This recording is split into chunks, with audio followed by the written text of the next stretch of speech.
In the previous video, we have covered eudaimonia. Eudaimonia is a Greek word, commonly translated as happiness, or welfare. However, more accurate translations have been proposed to be human flourishing, prosperity, and blessedness.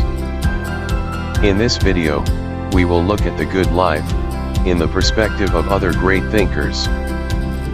Confucius was born in China, in 551 BC, he rose from poverty, to the heights of his country's ruling class, but quit his high post, for the life of a wandering philosopher.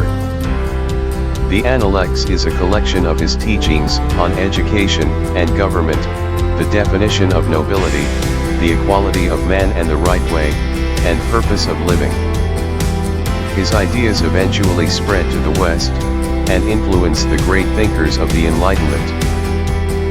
5 centuries before Christ, Confucius set forth his own golden rule: do not impose on others what you do not wish for yourself.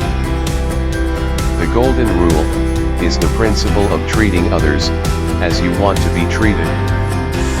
In other words, put yourself in other people's shoes before you say or do something to them. It is a maxim that is found in most religions and cultures, and can be considered an ethic of reciprocity in some religions.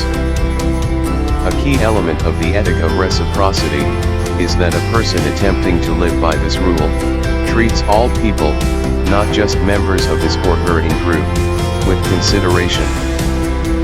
The principle of reciprocity is by no means exclusive to Confucius. It can also be found in many philosophies and religions, from China, Greece, India, the Middle East, and other ancient civilizations. In the Gospel of Matthew, Jesus gives his own similar rule: do unto others, as you would have others do unto you.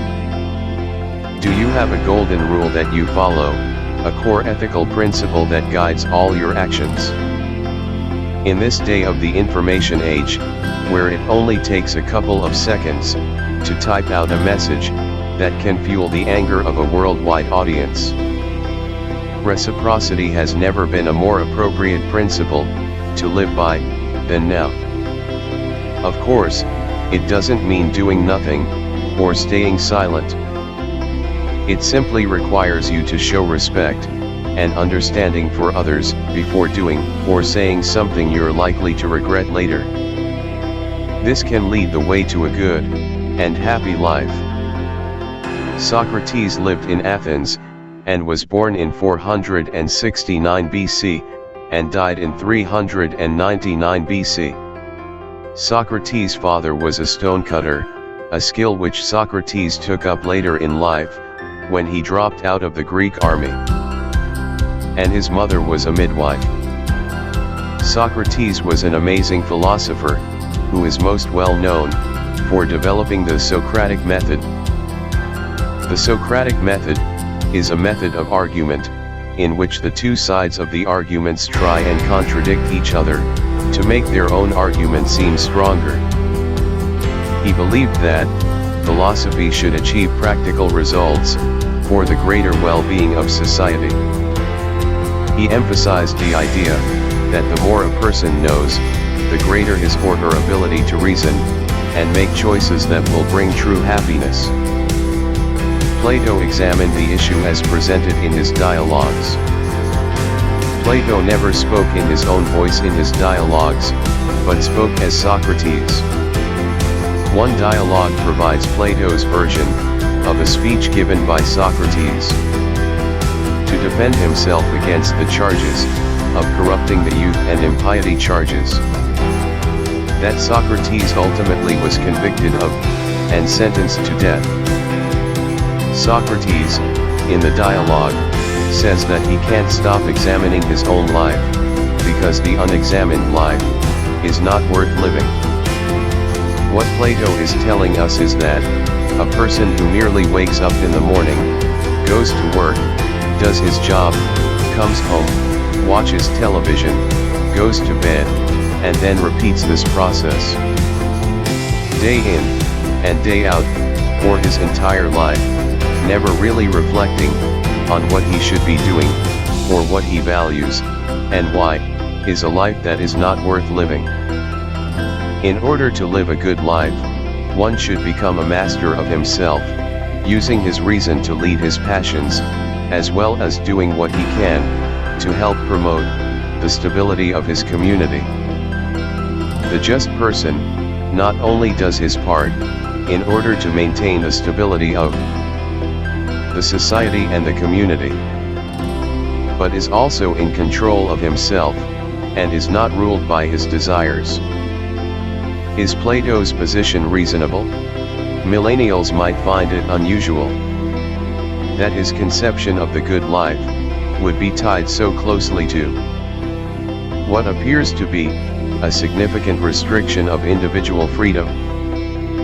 Plato believed that freedom outside of a well-ordered community, or well-ordered soul, is simply lawlessness, and lawlessness is inconsistent with any conception of human well-being, and what it means to live a good life. Plato believed that humans have soul. Only with liberation of the soul from the body, a person can lead a happy life. He saw the good life for a man in terms of personal attainment of well-being. The wise man is the one who can do the right thing, and knows the right things. He believed that the learned and rationally developed soul is the good soul. For him, therefore, wisdom is the greatest virtue. Humans have to find happiness in intellectual exercise. Virtue does not depend upon the will of the person, but on the practical intelligence that understands the virtue and changes it into action. The realization of virtues is more important than the education. According to Plato, the human soul is divided into three parts. One is the appetitive, having to do with desires and emotion. It is the desire for sensual satisfaction. Second part is the spirited, having to do with action and the courage to be good. This has something to do with your aspiration for success and fame. And third part is reason, logical or intellectual, the highest part of the man's soul. In the just person, all three parts of the soul agree that the logical must rule, bringing the other two parts, the spirit and the emotions, into a state of good, or concordance. All these three parts work together for happiness. The point here is that, if you want to be happy, you can't be internally at war with yourself. You must bring your intellect, emotions, and actions into harmony with each other. Otherwise, you might experience a situation where you desire something that you know to be wrong intellectually, and the result is often bad decisions and unhappiness. John Locke was a major English philosopher, whose political writings in particular helped pave the way for the French and American revolutions. He created the phrase "pursuit of happiness" in his book An Essay Concerning Human Understanding. Locke's concept of happiness was majorly influenced by the Greek philosophers Aristotle and Epicurus. Far from simply equating happiness with pleasure, property, or the satisfaction of desire, Locke distinguished between imaginary happiness and true happiness. Thus, in the passage where he coins the phrase "pursuit of happiness," Locke indicates that the pursuit of happiness is the foundation of liberty, since it frees us from attachment to any particular desire we might have at a given moment. For example, my body might present me with a strong urge to indulge in chocolate ice cream. My reason knows that ultimately the ice cream is not in my best interest. Why not? Because it will not lead to my true and solid happiness, which indicates the overall quality or satisfaction with life. If we go back to Locke, then we see that the pursuit of happiness as envisioned by him was not merely the pursuit of pleasure, property, or self-interest. It is also the freedom to be able to make decisions that results in the best life possible for a human being, which includes intellectual and moral effort. We are often asked, "Are you happy?" But the more important question would be, what kind of happiness are you experiencing? When people talk about happiness, there can be more than a few things we are really talking about. The most common understanding of it is feeling good. This relates to hedonistic happiness, and the seeking of pleasure, while avoiding pain. It is a common approach to happiness. It is not, however, the only way to be happy. Hedonism can be the easiest kind of happiness to conceptualize. Just chase pleasures, while running away from pain, as fast as you can. The Greek hedonist Epicurus argued that the key to hedonistic happiness is moderation.